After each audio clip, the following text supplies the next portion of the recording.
विधानसभा का कल से बजट सत्र, स्पीकर का सदन के सुचारू संचालन पर जोर। 24 को पेश होगा वार्षिक बजट, पार्टियों की बेहतर रणनीति के साथ सदन में उतरने की तैयारी। किसानों को आधुनिक तकनीक से जोड़ने की दिशा में केंद्र सरकार की पहल। कृषि मंत्री ने एआई आधारित भारत विस्तार प्लेटफॉर्म किया लॉन्च, मिलेगी त्वरित सलाह। दीपिका पांडे सिंह ने आधी आबादी के सशक्तिकरण पर दिया बल। बाबूलाल मरांडी का राजधानी रांची में सीएनपी एक्ट की अवहेलना का आरोप, सरकार को घेरा। और झारखंड हाईकोर्ट में ईडी अधिकारियों के खिलाफ जांच से जुड़ी याचिका पर सुनवाई। जांच पर फिलहाल रोक बरकरार, 24 फरवरी को अगली सुनवाई।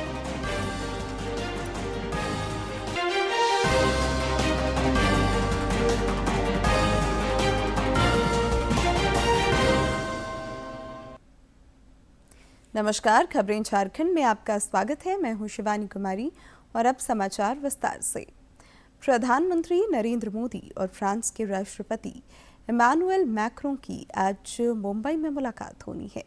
प्रधानमंत्री ने विश्वास व्यक्त किया है कि राष्ट्रपति मैक्रों के साथ उनकी मुलाकात से विभिन्न क्षेत्रों में सहयोग सुदृढ़ होगा और वैश्विक प्रगति में योगदान मिलेगा। फ्रांस के राष्ट्रपति के सोशल मीडिया पोस्ट का जवाब देते हुए श्री मोदी ने कहा कि देश को श्री मैक्रों के आने से प्रसन्नता हो रही है। उन्होंने कहा कि इस यात्रा से दोनों देशों के बीच रणनीतिक साझेदारी को नई गति मिलेगी।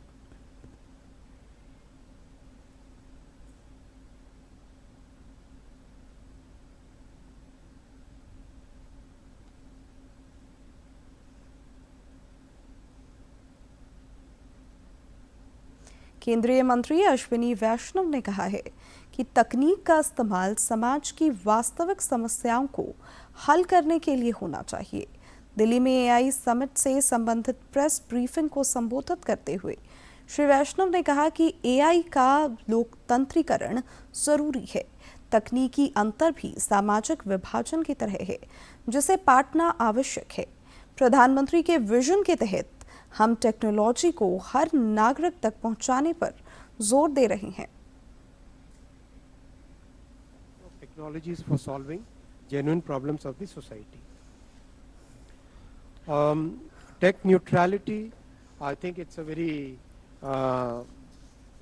it's something that, again, like sovereign AI, it's a very vast question. Question is, we should be able to control our own destiny. That's more important, and we definitely are committed to do that. As industry, as government, as academia, all three of us are committed to fully focus on making sure that our destiny remains within our control. Lots of solutions are coming up which can be shared with Global South, and I discussed about the impact on IT industry already. We go to the fourth row. Jharkhand विधानसभा का budget सत्र कल से शुरू हो रहा है, जो 19 मार्च तक चलेगा। पहले दिन राज्यपाल संतोष कुमार गंगवार का सदन में अभिभाषण होगा। 24 फरवरी को वित्त मंत्री राधाकृष्ण किशोर अगले वित्तीय वर्ष का वार्षिक बजट पेश करेंगे। इधर सदन के सुचारू संचालन को लेकर विधानसभा अध्यक्ष रविंद्रनाथ महतो ने आज 3 बैठकें की और जरूरी निर्देश तथा सुझाव दिए। अधिकारियों के साथ भी उनकी बैठक हुई। इस दौरान सदन में आने वाले विभिन्न विभागों से संबंधित सवाल और उनके दिए जाने वाले जवाब पर चर्चा हुई। विधानसभा अध्यक्ष ने विभागीय अधिकारियों को सदन में उठने वाले प्रश्नों का सही और सटीक जवाब देने को कहा। विधानसभा के बजट सत्र में सभी दल बेहतर रणनीति के साथ शामिल होने को तैयार हैं। इस सिलसिले में आज रांची में सत्ता पक्ष के विधायकों की बैठक हो रही है। मुख्यमंत्री हेमंत सोरेन की मौजूदगी में आयोजित इस बैठक में सदन में इंडी गठबंधन की रणनीति पर विचार विमर्श होने की संभावना है। भाजपा और अन्य विपक्षी दल भी सदन में विकास और जन सरोकार के मुद्दों को प्रभावी तरीके से रखने को लेकर गंभीर हैं। केंद्रीय कृषि और किसान कल्याण मंत्री शिवराज सिंह चौहान ने आज जयपुर से किसानों के लिए डिजिटल सहयोगी भारत विस्तार का शुभारंभ किया। इस पहल का उद्देश्य किसानों को स्मार्ट, सशक्त और सूचना समृद्ध बनाना है। इस प्लेटफॉर्म के माध्यम से किसान अपने मोबाइल फोन से एक ही कॉल में सभी आवश्यक जानकारी प्राप्त कर सकेंगे। इस अवसर पर केंद्रीय कृषि मंत्री ने इसे कृषि क्षेत्र में डिजिटल क्रांति की दिशा में एक ऐतिहासिक कदम बताया। उन्होंने कहा कि इस पहल से किसानों को फसल आधारित वैज्ञानिक सलाह, मंडी मूल्य और मौसम संबंधी जानकारी मिलेगी।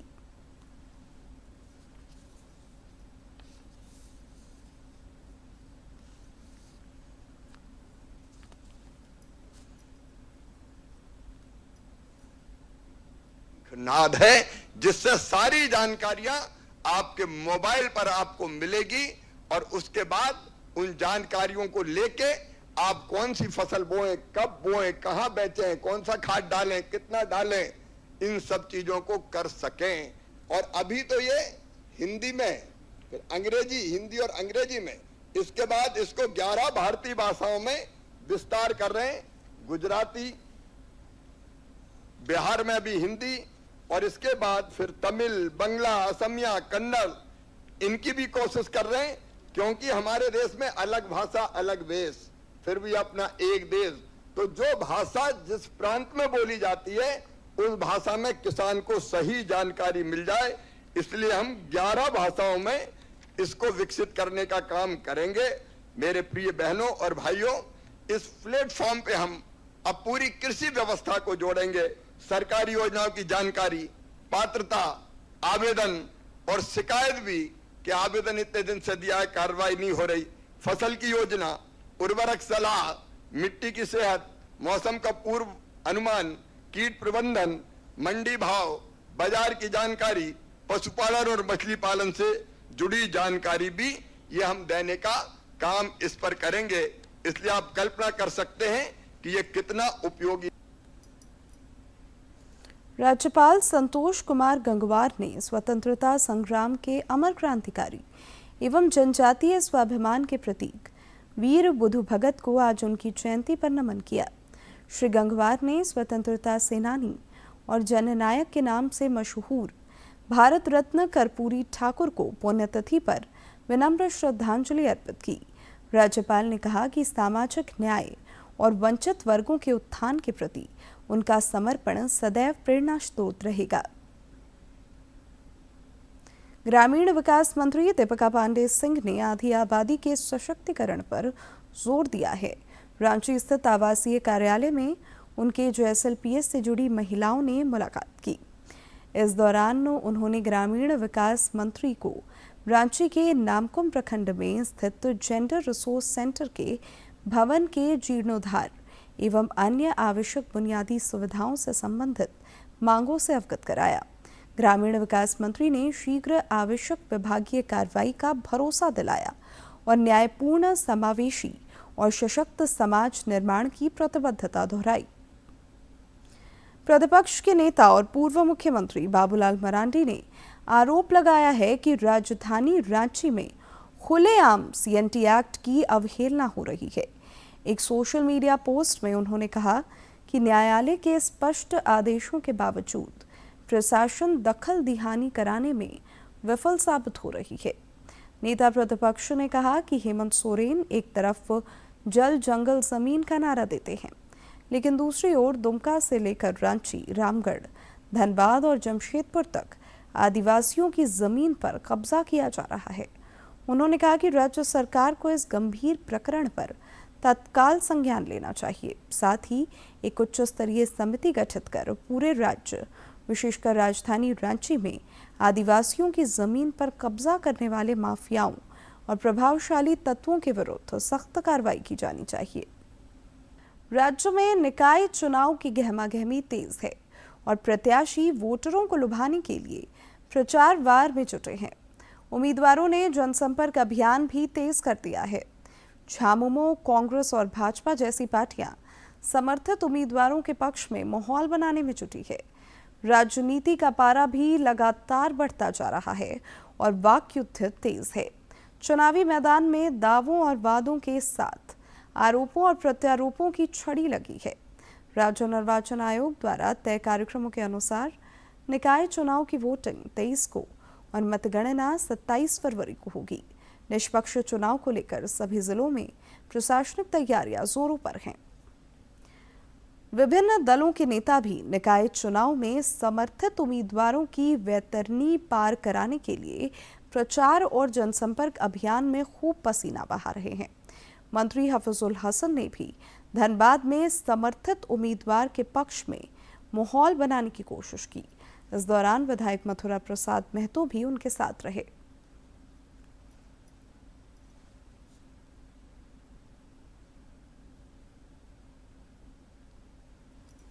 वो पहले भी यहाँ मेयर रह चुके हैं और उनका काम बहुत अच्छा रहा है, चाहे रोड के मामला हो, पानी का मामला हो, और सारे मामलात में उनका बहुत अच्छा बैकग्राउंड रहा। इधर भाजपा के कई वरिष्ठ नेता भी चुनावी समर में समर्थित उम्मीदवारों के लिए वोटरों से वोट मांग रहे हैं। विभिन्न जिलों में बैठकों का दौर जारी है। गोड्डा सांसद निशिकांत दुबे भी देवघर में चुनावी रणक्षेत्र फतेह करने के लिए नेताओं और कार्यकर्ताओं में जोश भरेंगे।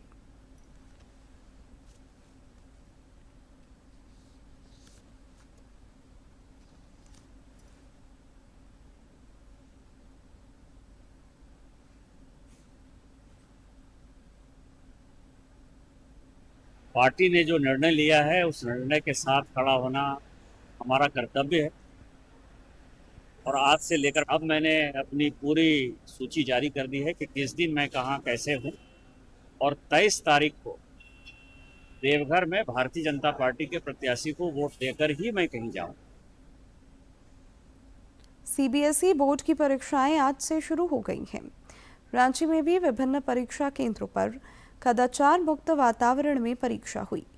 पहली पाली में 10वीं की गणित विषय की परीक्षा हुई, जबकि 12वीं के विद्यार्थियों ने बायोटेक्नोलॉजी और एंटरप्रेन्योरशिप की परीक्षा दी। केंद्रों में प्रवेश के पहले परीक्षार्थी प्रधानमंत्री नरेंद्र मोदी के लोकप्रिय कार्यक्रम परीक्षा पे चर्चा में मिले टिप्स की वजह से आत्मविश्वास से लबरेज नजर आए।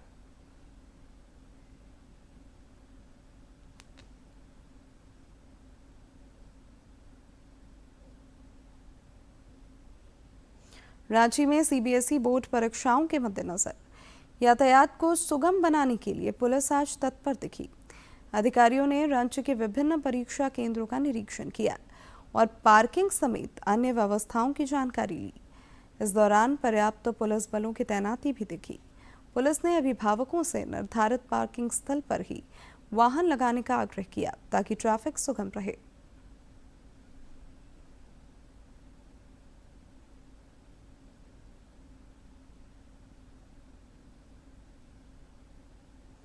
सीबीएसई ने इस वर्ष से लागू 10वीं की नई बोर्ड परीक्षा योजना के तहत पात्रता नियमों पर आधिकारिक स्पष्टीकरण जारी किया है।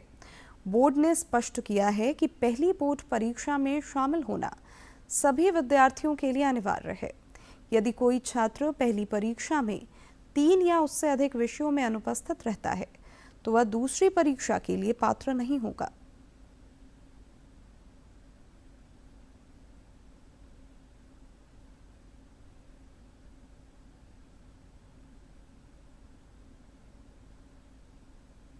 रांची स्थित सरला बिरला विश्वविद्यालय एसबीयू का तृतीय दीक्षांत समारोह कल आयोजित होगा, जिसमें राज्यपाल संतोष कुमार गंगवार शिरकत करेंगे। दीक्षांत समारोह में सफल विद्यार्थियों को डिग्रियां सौंपी जाएंगी। एसबीयू के महानिदेशक प्रोफेसर गोपाल पाठक एवं कुलपति प्रोफेसर सी जगन्नाथन ने मीडिया को बताया कि इस दौरान इसरो के chairman doctor V Narayanan, DRDO के महानिदेशक डॉक्टर बी के दास, राज्यसभा सांसद गोविंद भाई ढोलकिया एवं तीरंदाजी कोच पद्मश्री पूर्णिमा महतो भी मौजूद रहेंगी। उन्हें विश्वविद्यालय द्वारा मानद डॉक्टरेट की उपाधि प्रदान की जाएगी। कार्यक्रम में राज्यसभा सांसद डॉक्टर प्रदीप कुमार वर्मा भी उपस्थित रहेंगे। झारखंड हाईकोर्ट ने प्रवर्तन निदेशालय के रांची जोनल ऑफिस के अधिकारियों के खिलाफ दर्ज आपराधिक मामले की जांच से जुड़ी याचिका पर आज सुनवाई की। कोर्ट ने फिलहाल मामले की जांच पर रोक बरकरार रखी है। सुनवाई के दौरान राज्य सरकार ने जवाब दाखिल करने के लिए समय मांगा, जबकि रिस्पोंडेंट संतोष कुमार की तरफ से जवाब पेश किया गया।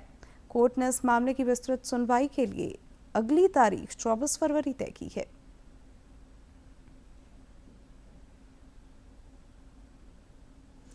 रांची के डोरंडा इलाके में हिट एंड रन का मामला सोशल मीडिया पर छाया हुआ है। बताया जा रहा है कि पेशे से वकील एक चालक ने हिट एंड रन की कोशिश में एक युवक को बोनट पे बिठाकर 4 पहिया वाहन चलाया। पुलिस ने चालक को हिरासत में ले लिया है और मामले की छानबीन जारी है। कार को भी पुलिस ने जब्त कर लिया है।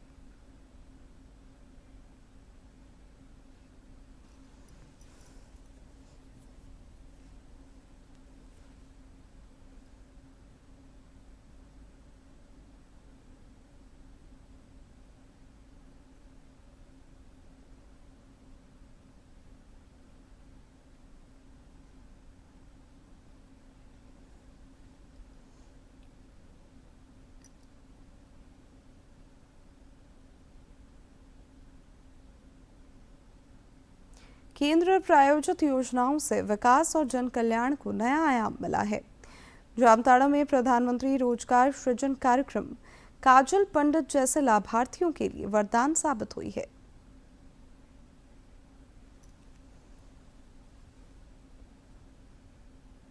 जामताड़ा की लादना निवासी काजल पंडित ने प्रधानमंत्री रोजगार सृजन कार्यक्रम से जुड़कर बैंक की सहायता से अपनी दुकान शुरू की। आज उनकी दुकान में लोहे के सामान, दरवाजे और खिड़कियां बनाई और बेची जाती हैं। इस व्यवसाय से वे लाखों की आमदनी कर रहे हैं और लगभग आधा दर्जन लोगों को रोजगार दे रहे हैं। मैं रोजगार के लिए काफी दूर दूर तक भटका हूँ, पर किसी ने मेरा बताया कि प्रधानमंत्री सृजन के हिसाब से लोन मिलता है, जो पीएमजीपी लोन हमने लिए हैं और बैंक से लोन लेने के बाद मैं अपना बिजनेस स्टार्ट किए हैं और स्टार्ट करने के बाद में अपना घर, अपना परिवार का तो भरण पोषण कर ही रहे हैं।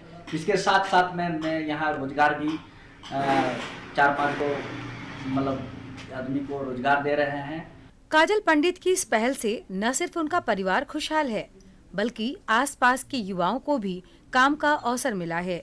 उनकी दुकान में काम करने वाले कारीगर और मजदूर न केवल काम सीख रहे हैं, बल्कि अपने परिवार का भरण पोषण भी कर रहे हैं। मैं एक एरिया में काम करता हूँ यहाँ पर गैरेज में, तो जैसे सुबह के काजल यहाँ का गैरेज खोला है तो हम लोग आ गए, काहे कि थोड़ा बहुत काम जानते हैं, सीख भी रहे हैं, तो इसके यहाँ काम कर रहे हैं तो बहुत अच्छा सर्विस सीख रहे हैं। और काफ़ी दिनों से मैं यहाँ काम करता हूँ, मेरा यहाँ पर 2 साल हो चुका है। मैं बेगारी था, मैं बेरोजगार था, मुझे काजल दा ने बुलाया कि चलो यहाँ पे काम करो, आप तुम भी कमाना हम भी कमाना।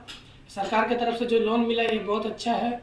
यह योजना न सिर्फ युवाओं की स्किल को निखार रही है, बल्कि उन्हें आत्मनिर्भर बनाकर हौसलों को नई उड़ान भी दे रही है। डीडी न्यूज के लिए जामताड़ा से उज्जवल प्रसाद आजाद की रिपोर्ट। अब बात मौसम की। राज्य में पारा लगातार ऊपर की ओर चढ़ रहा है, जिससे अब धूप की तपिश लोगों को परेशान करने लगी है। पिछले 24 घंटे के दौरान अधिकांश जिलों में न्यूनतम तापमान 10 डिग्री सेल्सियस से ऊपर दर्ज किया गया। वहीं अधिकतम तापमान में भी वृद्धि दर्ज की गई है।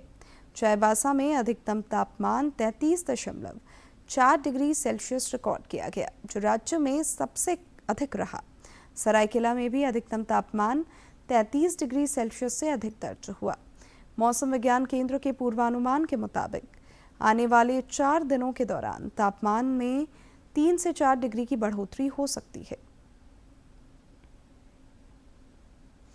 जामताड़ा के कुंडहित प्रखंड में कुछ मछुआरों की लॉटरी लग गई, जब उनके जाल में 30 किलो वजनी मछली आ फंसी। इस खबर को सुनकर ग्रामीण भी इस बड़ी मछली को देखने जुटने शुरू हुए।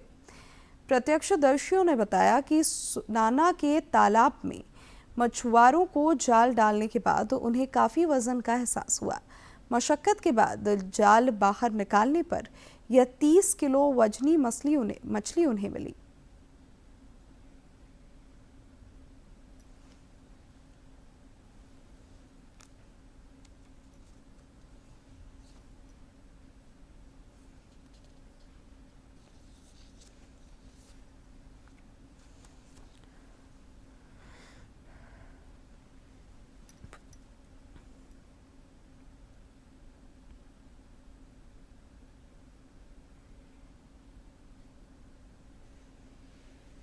और अब जानते हैं किन बातों के लिए इतिहास के पन्नों में आज का दिन खास है।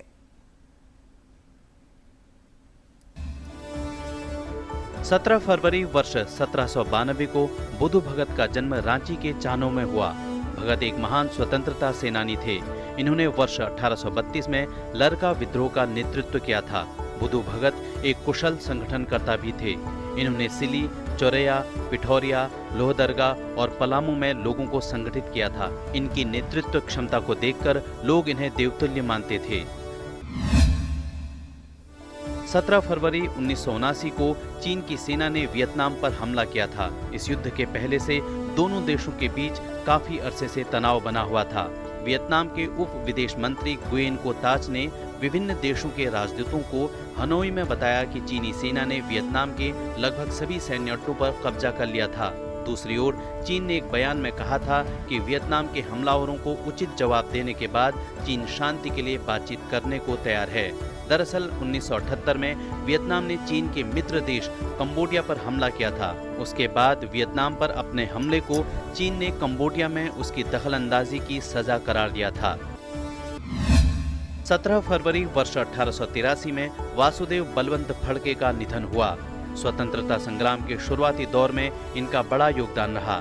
इन्हें आदि क्रांतिकारी भी कहा जाता है। फड़के 1857 के गदर विफलता के बाद आजादी की लड़ाई में शामिल हुए थे।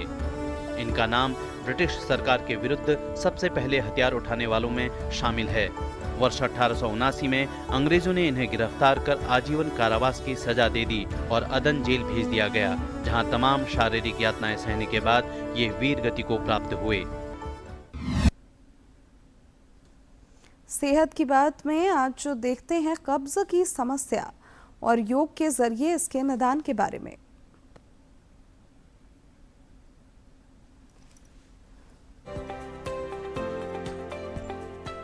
कब्ज एक सामान्य पाचन समस्या है। यदि आहार का पाचन ठीक न हो तो कब्ज की समस्या हो सकती है। वैसे तो ये समस्या किसी भी उम्र में हो सकती है, लेकिन अधिकतर बढ़ती उम्र के लोगों में देखी जाती है। आमतौर पर कब्ज की समस्या गंभीर नहीं होती, लेकिन कुछ लक्षण हैं जो इसकी गंभीरता का संकेत हो सकते हैं। कब्ज के साथ शौच में खून आना, वजन कम होना, भूख कम लगना या पेट में तेज दर्द होना। यदि कब्ज के साथ इनमें से कोई भी लक्षण हो तो गंभीरता का विषय हो सकता है। तो इसे दूर कैसे किया जाए, इसके लिए आप कर सकते हैं कुछ आसन, आहार और औषधि का उपयोग। प्रातः काल उठते के साथ जिसका पेट साफ हो जाता है, समझिए वो बहुत स्वस्थ व्यक्ति है। प्रातः काल उठते के साथ 2 ग्लास गुनगुना पानी पीजिए, और ये जो आप 2 ग्लास गुनगुना पानी पिएंगे, ये अगर रात्रि में ताम्र पात्र में रखा हुआ पानी है, फिर इसको आप पैन में गर्म कीजिए, ना कि माइक्रोवेव में इसका सेवन कीजिए। बैठ करके पानी पिएंगे और पानी पीने के बाद आप थोड़ी देर उकड़ू बैठिए।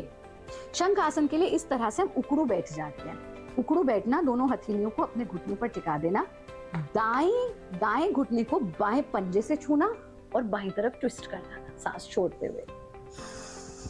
इनहेल करते वापस आना, बाएं घुटने को दाएं पंजे से छूना और दाएं तरफ ट्विस्ट कर जाना, एक्सहेल करते हुए।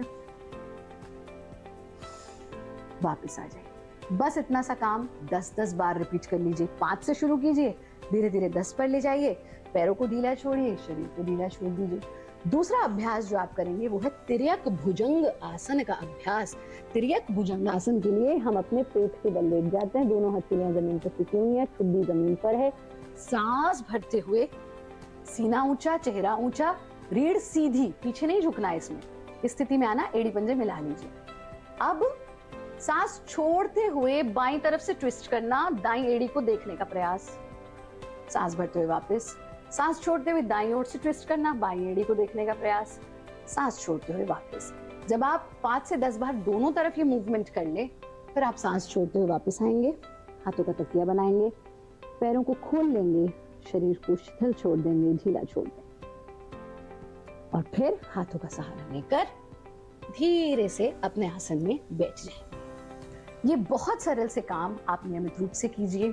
अगर आपके पास अपनी गाय है, गाय का घी है, देसी गाय का देसी घी है, तो हर मील से पहले 1 चम्मच देसी घी ऐसे ही खा लीजिए गर्म करके।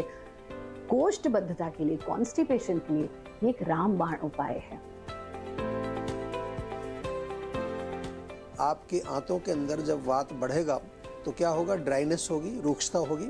और वात का दूसरा गुण है शीत, वहाँ ठंडक होती है। तो इसलिए हमें अगर डाइट की बात करनी है, आहार की यहाँ बात करें, ड्राई, क्रंची, क्रिस्पी, ठंडी चीज़ें बिल्कुल सेवन नहीं करनी। अगर आपको कब्ज है तो क्या खाना है, भोजन आपका गरम गरम हो, थोड़ा सा लिक्विड टाइप का हो, तरी वाला भोजन, सूप टाइप की चीज़ें, और लुब्रिकेटेड होना चाहिए, ड्राई नहीं होना चाहिए। थोड़ा सा उसमें गाय का घी, देसी घी डाल करके सेवन आप कर सकते हैं।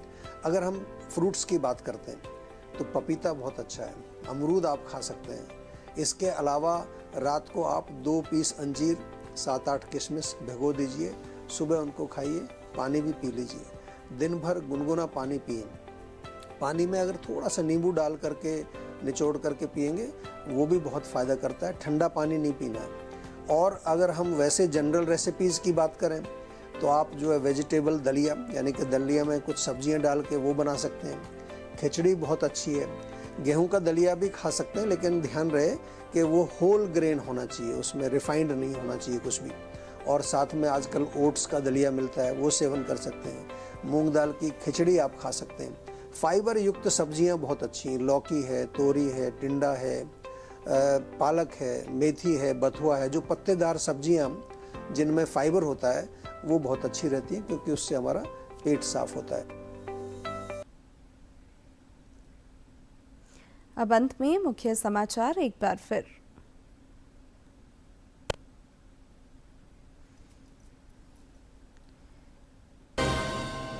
विधानसभा का कल से बजट सत्र, स्पीकर का सदन के सुचारू संचालन पर जोर। 24 को पेश होगा वार्षिक बजट, पार्टियों की बेहतर रणनीति के साथ सदन में उतरने की तैयारी। किसानों को आधुनिक तकनीक से जोड़ने की दिशा में केंद्र सरकार की पहल। कृषि मंत्री ने एआई आधारित भारत विस्तार प्लेटफॉर्म किया लॉन्च, मिलेगी त्वरित सलाह। दीपिका पांडे सिंह ने आधी आबादी के सशक्तिकरण पर दिया बल। बाबूलाल मरांडी का राजधानी रांची में सीएनटी की अवहेलना का आरोप, सरकार को घेरा। और झारखंड हाईकोर्ट में ईडी अधिकारियों के खिलाफ जांच से जुड़ी याचिका पर सुनवाई। जांच पर फिलहाल रोक बरकरार, 24 फरवरी को अगली सुनवाई।